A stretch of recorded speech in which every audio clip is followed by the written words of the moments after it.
आज बताने वाले हैं 12.2 का क्वेश्चन नंबर 5, जो कि क्वेश्चन बोल रहा है त्रिज्या 21 सेंटीमीटर वाले एक वृत्त एक चाप केंद्र पर 60 डिग्री का कोण अतिरिक्त करता है, ज्ञात कीजिए चाप की लंबाई। एक नंबर में ज्ञात क्या करना है, चाप की लंबाई। दूसरा में ज्ञात करना है चाप द्वारा बनाए गए त्रिज्या खंड का क्षेत्रफल।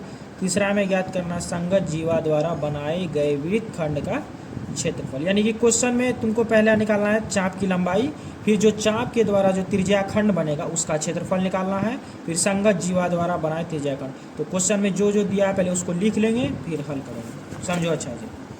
तो लिखेंगे दिया है, पहले लिखेंगे दिया है, अच्छा से लिखेंगे दिया है, ठीक है। दिया है लिखने के बाद क्वेश्चन में क्या दिया हुआ है, त्रिज्या दिया हुआ है। त्रिज्या कितना दिया हुआ है, 21 सेंटीमीटर। त्रिज्या दिया हुआ है 21 सेंटीमीटर। फिर बोला केंद्र के चाप के 60 डिग्री का कोण बनाता है। 60 डिग्री का कोण बना, थीटा बराबर कितना हो जाएगा, 60 डिग्री होगा। जैसे कि वृत्त का बोला तो वृत्त बना लेंगे अच्छा से, गोल ऐसा का जैसा भी बनेगा। ये केंद्र हो गया, केंद्र से यहाँ पे एक त्रिभुज बनेगा। इसको क्या बनेगा, त्रिभुज, जो कि जो है ये एंगल 60 डिग्री का होगा। कितना डिग्री का होगा, 60 डिग्री का होगा। इसका त्रिज्या यहाँ से यहाँ तक त्रिज्या हो जाएगा। त्रिज्या कितना दिया हुआ है, 21 सेंटीमीटर। त्रिज्या कितना दिया हुआ है, 21 सेंटीमीटर। तो इसको मान लेंगे O, क्योंकि O को ओरिजिन बोलते हैं, इसको A, इसको B, AOB हो गया, ठीक है। ये पूरा वृत्त हो गया। थीटा का मान 60 डिग्री और त्रिज्या 21 सेंटीमीटर। आगे देखते हैं, बोल रहा है ज्ञात कीजिए। एक नंबर में ज्ञात करना है चाप की लंबाई। तो लिखेंगे एक नंबर में चाप की लंबाई। चाप की लंबाई, चाप की लंबाई फॉर्मूला होता है थीटा बटे 360 गुना 2 पाई r। थीटा का मान कितना है, 60 डिग्री, फिर 360 गुना 2 गुना पाई का मान क्वेश्चन में कुछ नहीं बोला है तो कितना ले लेंगे, 22/7। फिर त्रिज्या मेरा दिया हुआ है 21 सेंटीमीटर, तो 21 सेंटीमीटर लिख देंगे।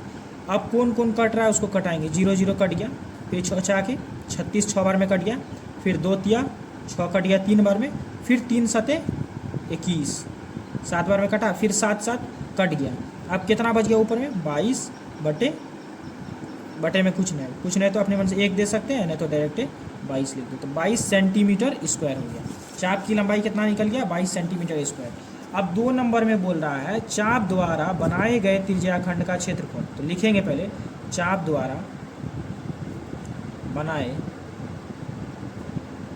गए त्रिज्या खंड का क्षेत्रफल।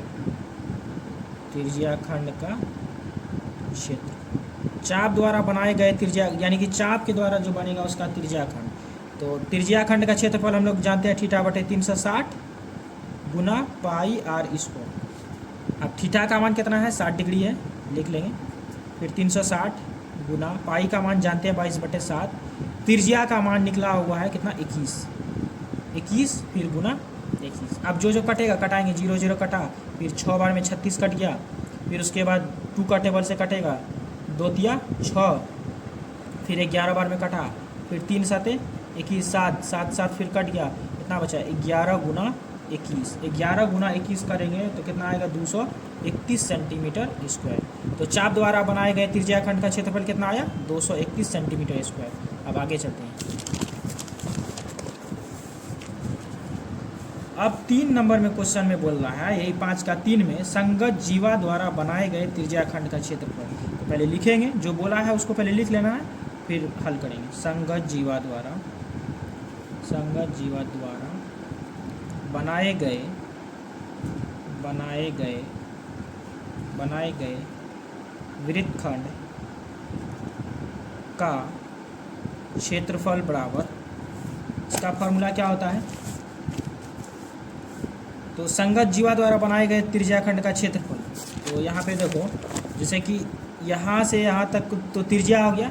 अब त्रिज्या के द्वारा जो ये जीवा बना है इसका क्षेत्रफल, तो इसमें से इसको घटा देंगे। त्रिज्या खंड का क्षेत्रफल में समबाहु त्रिभुज का क्षेत्रफल को, ये पूरा को घटा देंगे। लिखेंगे बराबर त्रिज्या खंड का क्षेत्रफल, त्रिज्या खंड का क्षेत्रफल माइनस समबाहु त्रिभुज का क्षेत्रफल। समबाहु त्रिभुज का क्षेत्रफल।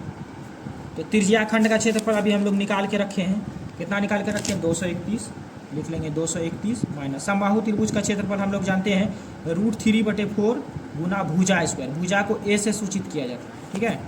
231 माइनस √3/4। अब भुजा का मान कितना दिया हुआ है अभी हम लोग निकाल लें 21 सेंटीमीटर, तो 21 का स्क्वायर 231 माइनस √3/4, 21 का स्क्वायर जानते हैं 441 होता है, तो 231 घटा इसको इससे गुना कर देंगे तो 441 गुना √3/4। चाहेंगे तो यहाँ तक भी आंसर लिख देंगे, नहीं तो इसको इससे गुना करके घटाएंगे हो जाएगा, तो यहीं तक छोड़ देना है, यही है आंसर।